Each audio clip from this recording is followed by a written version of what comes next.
और जब हमारे लोग मेरिट में आने लगे, टॉप करने लगे, तो आप लोग लेटरल एंट्री ले आए कि बिना एग्जाम के डायरेक्ट ज्वाइंट सेक्रेटरी बनाएंगे। बहुत बड़ी साजिश है, इस साजिश को तोड़ना पड़ेगा। ये जो साजिश रचने वाले लोग हैं, इनके साथ दो दो हाथ हमें अब करने पड़ेंगे। मोदी जी कहते हैं मैंने चाय बेची है। अरे चाय बेचने वाला चाय बेचने वालों को कैसे भूल गया? चाय पैदा करने वाले को कैसे भूल गया? इसलिए भूल गया क्योंकि उसके मन में न्यायिक चरित्र है ही नहीं, उसके मन में मानवता है ही नहीं। जिन बड़े बड़े पूंजीपतियों के चंदे से वो जीत कर देश की सत्ता का मजा ले रहे हैं, उनकी जो वफादारी उन्हीं बड़े बड़े पूंजीपतियों के प्रति है। उन्हीं के कहने पे वो कृषि से संबंधित 3 काले कानून भी लाए हैं, क्योंकि जब तक कानून का कच्चा मसौदा भी नहीं बना था, तब तक अडानी जी के बड़े बड़े भंडारण सेंटर बन चुके थे। इस साजिश को समझना पड़ेगा। इसलिए देश का किसान सड़कों पर लड़ रहा है और मोदी जी वफादारी उन बड़े बड़े पूंजीपतियों की कर रहे हैं, जिनके पैसे पर चुनाव लड़े, जिनके पैसे से बड़े बड़े मीडिया चैनल खरीदे गए और उन चैनलों को बीजेपी का प्रवक्ता बनाकर अपना प्रचार प्रसार में उन्होंने इस्तेमाल किया। इसीलिए वो जो चैनल पे बैठ के एंकर हैं, आपने देखा होगा उनका व्यवहार गुंडों की तरह व्यवहार करते हैं, विपक्ष के लोगों को धमकाते रहते हैं, सत्ता पक्ष से सवाल नहीं करते, जो बिल्कुल पत्रकारिता के खिलाफ है। तो मैं बार बार आप लोगों को कह रहा हूं कि आप लोग जागरूक हो जाओ। आपके हक अधिकार इतने छीन चुके हैं, वापस लेना इतना आसान नहीं है, लेकिन अगर एकजुट हो जाए तो फिर मुश्किल भी नहीं है। और उस कौम का कोई भला कर भी नहीं सकता जो अपने हक अधिकारों के लिए आपस में एकजुट भी ना होने पाए। उनको कौन बचाएगा? कौन आपकी आवाज को बुलंद करेगा? संसद के अंदर 150 से ज्यादा लोकसभा और राज्यसभा के अंदर हमारे सांसद हैं, लेकिन हमारे समाज के लोग मरते रहते हैं, उनके हक अधिकार छीनते रहते हैं और वो संसद में गूंगे बहरों की तरह बैठे रहते हैं। इक्का दुक्का कोई बोलता है, ज्यादातर तो गूंगे और बहरे हैं। जिस दिन हमारे लोग अपना रिप्रेजेंटेशन समाज का, उसकी आवाज को संसद के अंदर बुलंद करना शुरू कर देंगे, अपने समाज के हक अधिकार की लड़ाई को लड़ना शुरू कर देंगे, उसके बाद आपको और हमको मिलकर ज्यादा मेहनत नहीं करनी पड़ेगी। इसलिए ऐसे गद्दारों को भी सबक सिखाने का टाइम आ रहा है। आप जब रिप्रेजेंट कर रहे हैं समाज को, जीत के जाते हैं रिजर्व सीट से और उनके हक अधिकार का अतिक्रमण होता रहे और आप गूंगे बहरे बन के चुप बैठे रहो, तो याद रखना एक दिन आपके घरों में लोग आग लगाएंगे और उनको कोई बचाने वाला इसलिए नहीं आएगा। जब पड़ोसी के घर में आग लगी थी तो तुमने भी बचाने का काम नहीं किया। तो जो लोग सोचते हैं पड़ोसी मर रहा है, मैं सुरक्षित हूं, वो गलती पर है। उनको चाहिए जब किसी पड़ोसी के घर में कोई दंगाई आग लगाने आए तो तुम तुरंत कम से कम बुझाने तो आ जाओ, वरना जिस दिन तुम्हारे घर में आग लगेगी उसको भी बुझाने वाला कोई नहीं आएगा। और हमारे समाज का हक अधिकार तो शुरू से मरा है।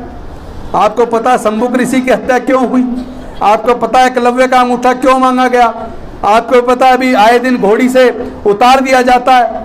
एक व्यक्ति ने घोड़ा खरीद लिया, एक ने मूंछ रख ली। उन दोनों की हत्या इसलिए कर दी, अगर ये दलित, अनुसूचित जाति, जनजाति के लोग, पिछड़े वर्ग के लोग ये मूंछ रखने लगेंगे, ये घोड़ा खरीदने लगेंगे तो हम क्या करेंगे? केवल इस वजह से हत्या हो गई। तो मैं आप सबसे आह्वान करना चाहता हूं साथियों, अपने जितने महापुरुष हैं उनके इतिहास को खोज कर लाओ, उनके इतिहास को दोबारा से लिखने का काम हम लोग करेंगे। मिशन जय भीम करेगा।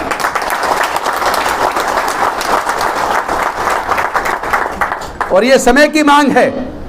आज हम अगर एकजुट हो जाते हैं तो बहुत कम समय में हमारे अधिकार सुरक्षित हो जाएंगे, हमारे ऊपर जुल्म बंद हो जाएंगे। और ये जो एजुकेशन है ना, जो हमसे हजारों साल तक छीन के रखी, वो एजुकेशन ही हमें आगे लेके जाएगी।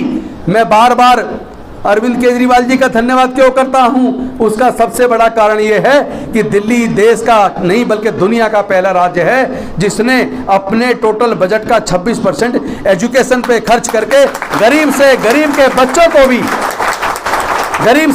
के बच्चों को भी अच्छे पढ़ाई का अवसर दिल्ली के अंदर दिया है। लेकिन देश के अंदर जरूरत है, दिल्ली छोटी सी है, दिल्ली छोटी सी है, पूरे देश का भला नहीं होगा जब तक पूरे देश के अंदर एजुकेशन का, पढ़ाई का खर्चा सरकारें नहीं उठाएंगी। बच्चे का नंबर आ गया, मेहनत की उसने, खूब मेहनत की, बच्चे का IIT में नंबर आ गया, इंजीनियरिंग में नंबर आ गया, वहाँ पे 1.5 लाख फीस है, 2 लाख फीस है, उसके माँ बाप के पास 1.5-2 लाख नहीं है और उसकी इतनी मेहनत के बावजूद उसका एडमिशन कैंसिल हो रहा है। इसके लिए सरकारों को डूब मरना चाहिए। अरे कम से कम काबिल बच्चों को तो पढ़ा दो। क्या सरकारें काबिल बच्चों की फीस नहीं भर सकती? ये काम हमें करना पड़ेगा, मजबूती से इस लड़ाई को हमें लड़ना पड़ेगा। मैं समझता हूं कि सरकार वही सम्मान के लायक होती है जो सरकारी खर्चे पे क्वालिटी एजुकेशन दे दे, सरकारी खर्चे पर क्वालिटी हेल्थ सर्विस दे दे, और पूरे देश को इसकी जरूरत है नहीं है? हमारे लोग कभी भी देखो पतले दुबले से लगते हैं कई बार, उसका सिर्फ एक कारण है कुपोषण। हमारे देश में कुपोषण इतना ज़्यादा है, दुनिया में हमारे देश का नाम गंदा हो रहा है, क्योंकि जिस वक्त बच्चे को न्यूट्रिश फूड चाहिए, न्यूट्रिशियस फूड उसको खाने को है ही नहीं। रूखा सूखा खिला के माँ बाप कैसे पाल के बड़ा करते हैं, ये दर्द तो हम जानते हैं, हमारे समाज के लोग जानते हैं। वो क्या जाने जो दूध पीने का, मतलब माँ बाप जिद कर रहे हैं दूध पी और बच्चा नहीं पी रहा और बच्चे की पिटाई हो रही है, रो रहा है, तो वो उस दर्द को क्या जाने। दर्द तो वो जानते हैं ना जिनका बच्चा दूध मांग रहा है और दूध उनके घर में आसपास में भी नहीं है। तो इन बच्चों को न्यूट्रिशियस फूड नहीं मिलता और उस उम्र में जितना चाहिए जब खाने को नहीं मिलता, वो कुपोषण का शिकार हो जाता है। उसकी बुद्धि का भी जितना विकास होना चाहिए उतना विकास नहीं होता। देश में जितने विकलांग बच्चे हैं, अगर आप उसकी लिस्ट उठा के देखोगे, विकलांगता में भी उन गरीब परिवारों के बच्चे ज़्यादा मिलेंगे जिनको न्यूट्रिशियस फूड नहीं मिलता। तो इस लड़ाई को भी हमें लड़ना पड़ेगा कि सरकारें पौष्टिक आहार देने पर नौटंकी ना करें, नाटक ना करें। जो उनका हक है उनको चुपचाप दे दें, और नहीं देंगे तो हमारे लोग छीन के लेने का काम भी करेंगे। और मैं आज आपसे माफ़ी भी मांगना चाहता हूं। जब ये प्रोग्राम रखा, मैं सोच रहा था अभी गर्मी इतनी नहीं आई है, लोग बैठ जाएंगे, लेकिन मुझे दुख है इस बात का कि हम इतना इंतज़ाम नहीं कर पाए और हमारे बहुत सारे साथियों को धूप में बैठना पड़ा, उनको ये कष्ट झेलना पड़ा। इसके लिए मैं आपसे क्षमा चाहता हूँ। कोशिश करूँगा भविष्य में अब जो मीटिंगें होंगी उसमें आपके सर पे धूप नहीं आने देंगे, पूरी कोशिश करेंगे कि आप अच्छे से बैठ के अपनी मीटिंग कर पाएँ। तो चूँकि आप लंबे समय से बैठे हैं, बहुत सारे लोगों ने अलग अलग तरीके से समाज के हक अधिकार की बात की है, वो सारी बात मैं भी दोहराऊँ तो कोई फ़ायदा नहीं है। फिर मिलेंगे, और अब तो वैसे भी लड़ाई, इस पूरे न्याय की लड़ाई हम सबको मिलके लड़नी है, और तब तक लड़ते रहेंगे जब तक उसको पा ना लें। तो हम तो आपस में बातचीत करते रहेंगे।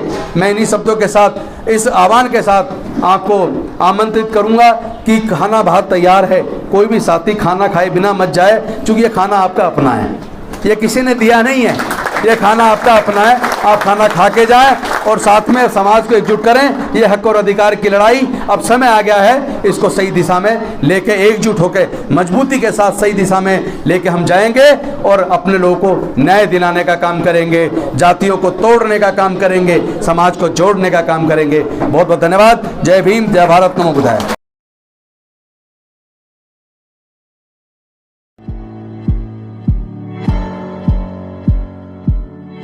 दलित दस्तक आपका अपना चैनल है। यह चैनल आपकी आवाज़ उठाने के लिए है।